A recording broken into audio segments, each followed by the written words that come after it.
Welcome back to Wheel Rever, and when you first see the 2026 Kawasaki Ninja ZX-4 in person, it doesn't look like a small bike. That's the beauty of Kawasaki's design approach. It carries the same DNA that runs through the ZX-6R and ZX-10R. So from a distance or even parked among bigger siblings, it has that same aggressive Supersport stance. The bodywork is sharp and sculpted, the twin LED headlights glare like a predator's eyes, and the ram air duct positioned between them screams high performance before you even touch the starter. For many riders, appearance is the first hook, and Kawasaki nails it with a machine that looks every bit as premium as bikes costing thousands more.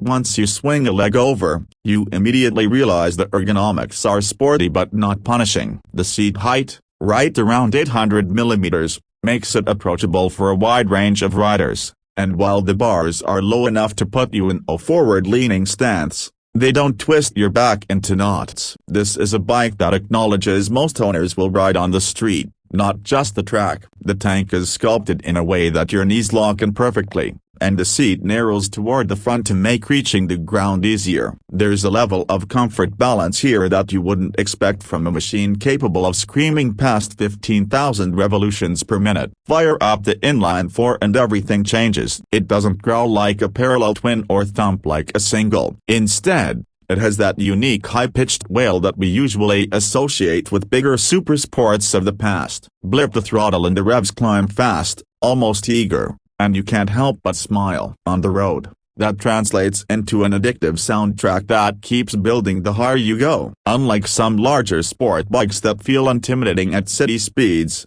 the ZX-4 is playful. You can rev it, explore its character, and it never feels like it's straining against you. But twist the throttle hard and let it climb into the upper range of the tachometer, and suddenly the bike transforms into a mini missile. Out on twisty back roads, this is where the chassis and suspension shine. The Showa SFFBP fork delivers feedback that makes you confident in pushing harder, and the radial brakes clamp down with real authority. The feedback through the lever is progressive, not grabby, so newer riders can build skill without fear, while experienced ones can push hard into corners knowing the system will back them up. The rear shock, especially on the RR version, communicates exactly what the rear tire is doing. That's something a lot of smaller bikes don't deliver. Many of them sacrifice high-end suspension to cut costs, but Kawasaki didn't compromise here, and that's one reason the ZX-4 feels more expensive than it is. Electronics add another layer of confidence, with traction control and ABS as standard,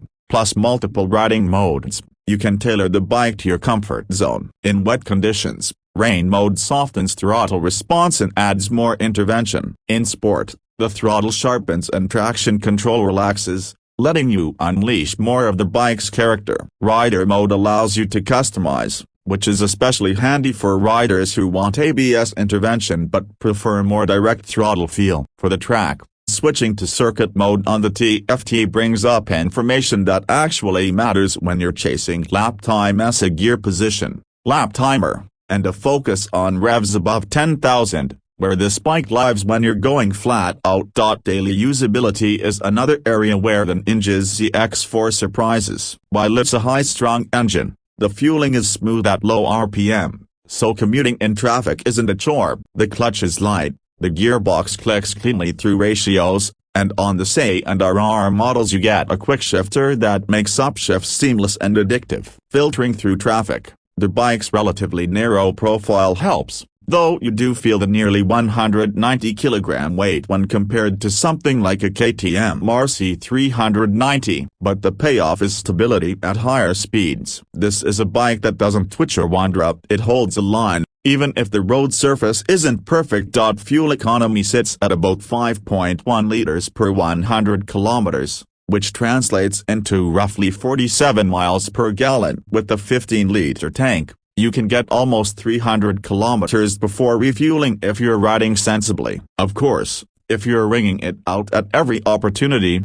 that number dips, but that's part of the experience. This isn't just a commuter, it's a machine that begs to be enjoyed. Comparisons are inevitable. The Kawasaki Ninja 400 is a fantastic machine for new riders, lightweight, and affordable, but its parallel twin engine simply doesn't provide the same excitement at the top end. The Yamaha R3 is sharp and agile, but again, it doesn't have the visceral character of a screaming 4. KTM's RC390 delivers aggressive handling and strong torque from its single, but it lacks the refinement and smoothness of an inline-4. This leaves the ZX-4 in a unique position. It's practically alone in offering a 4-cylinder 400cc sport bike in today's market. That uniqueness is its strongest selling point, because once you ride it, you immediately realize it isn't just another step up by Kia. It's something enthusiasts can own long-term and still enjoy even after moving to bigger machines. On the track,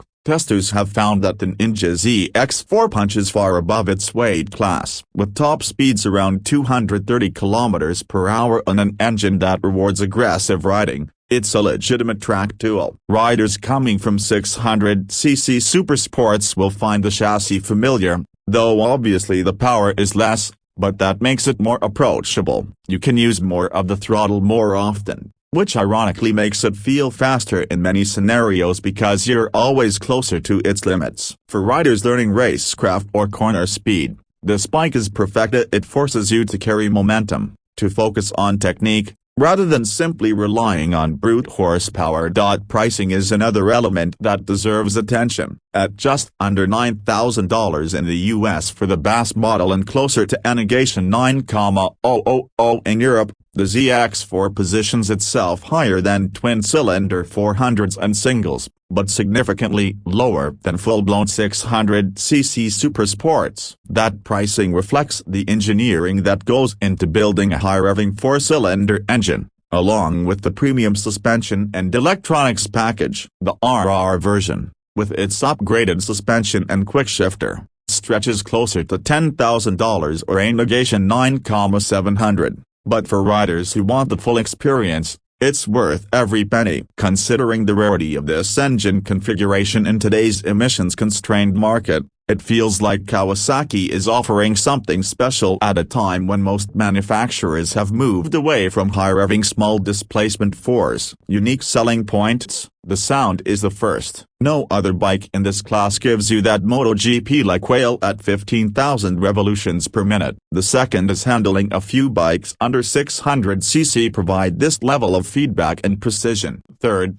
the design and technology package. It looks like a premium Supersport and comes loaded with electronics usually reserved for larger bikes. And finally, the emotional factor. This is not just a tool to get from point A to point B. It's a bike that makes you want to take the long way home, to ride past your exit just to hear the engine sing one more time through the gears. Critics might point to the weight as a downside, and sure, at 188 to 189 kilograms curb, it's heavier than an Ninja 400 or an R3. But once you're riding, that weight translates into stability and planted feel, not clumsiness. Others might say the power only really comes alive high in the rev range, making it less forgiving if you're lazy with shifts. But that's part of its character. It's a bike that asks something of its rider. It rewards involvement, and for enthusiasts, that's exactly what makes it special.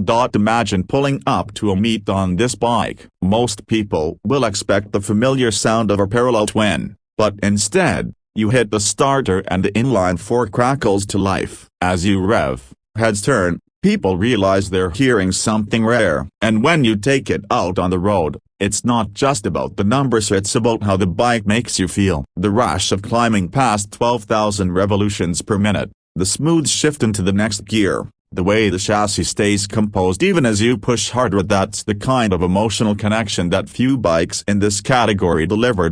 In many ways, the Ninja ZX-4 is a reminder of what sport bikes used to be about. Before the market shifted toward rich twins and beginner-friendly singles, there were machines like the CBR 250RR and ZXR 400 that screamed to the heavens and rewarded skilled riders. Kawasaki has revived that philosophy with modern touchless traction control, TFT screens, Bluetooth connectivity, LED lighting. So it's not just nostalgia. It's a genuine next-generation machine. For new riders who want a bike that they won't outgrow too quickly, the ZX-4 makes sense. It has enough performance to keep experienced riders entertained, but it's also approachable enough that a committed beginner could grow into it. For track day enthusiasts, it's an affordable way to get a taste of supersport riding without the financial and physical commitment of a 600. And for collectors or purists, it's likely to become a cult classic, because there's no telling how long manufacturers will continue building small-displacement inline-fours. So, at the end of the day, what is the 2026 Kawasaki Ninja ZX-4? It's not just another middleweight sport bike, it's a statement. It's Kawasaki saying that character and excitement still matter, that there's still a place in the world for high-revving engines that make you grin every time you twist the throttle. It's a machine built for riders who love riding and not just commuting, not just posing, but really riding, exploring roads, chasing lap times, and feeling alive on two wheels. And that's why, here at Wheel Reverend, we think the ZX-4 deserves more than just a glance. It deserves to be experienced, to be ridden, to be heard. Because numbers on a spec sheet only tell part of the story. The real magic is in the way this bike makes you feel when you're on it.